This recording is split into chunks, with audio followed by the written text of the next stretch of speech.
when Congress met, the 39th Congress, for the first time in December 1865, President Andrew Johnson, who succeeded to the presidency after Lincoln was assassinated, Johnson was the vice president at that point. Johnson had more or less dealt with Reconstruction to his own satisfaction anyway. He had set up new governments in the South, controlled completely by white Southerners. Black people had no voice, no right to vote, no civil rights in the Southern states at that moment.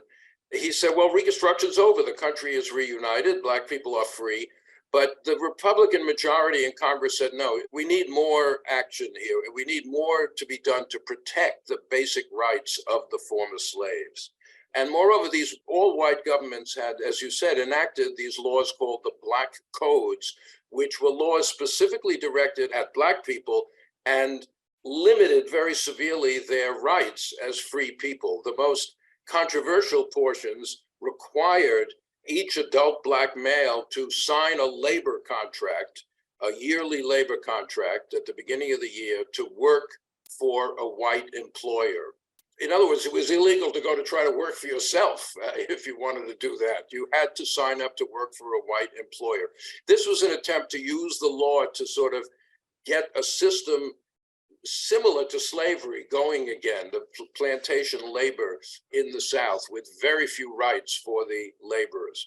Congress felt that the South was trying to reinstate slavery without the name.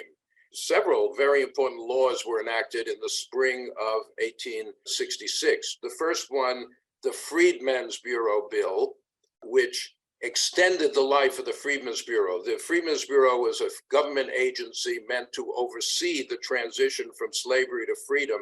And Congress established this toward the end of the Civil War in early 1865. And then in the spring of 1866, Congress voted to extend the life of the Freedmen's Bureau for another 5 years. But Johnson vetoed that. He said, we've done enough. Black people are free. They have no right to complain. The government can't get involved in these things. And he vetoed it. And the Freedmen's Bureau bill failed to pass over his veto at first. Then a couple of months later, it was enacted over Johnson's veto, and the Freedmen's Bureau lasted down to about 1870. Much more important was the Civil Rights Act of 1866, which is really one of the most important laws in American history, and it's still on the books in one form or another.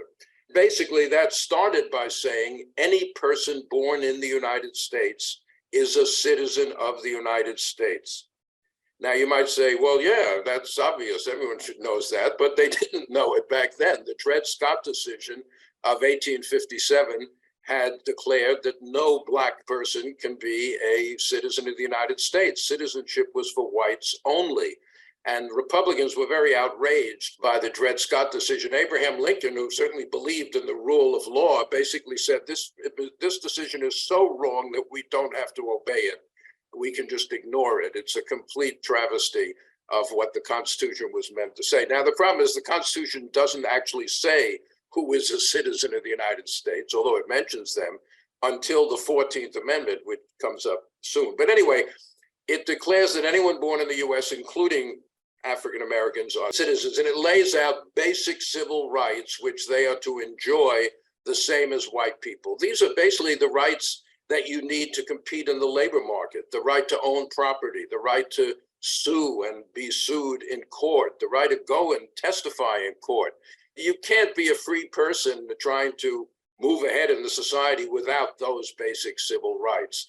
That bill was passed by one vote over Johnson's veto and became law as a result. But the fight over those laws really led to a split between President Andrew Johnson and the Republican majority in Congress. And pretty soon afterwards, it led to the abrogation of the Southern governments, all white governments that Johnson had established, and the beginning of what they called radical Reconstruction, where African Americans for the first time were given the right to vote in large numbers, and new governments came into power in the South. But as I say, those two laws are a very good example of the shift in public policy that was taking place as a result of Reconstruction.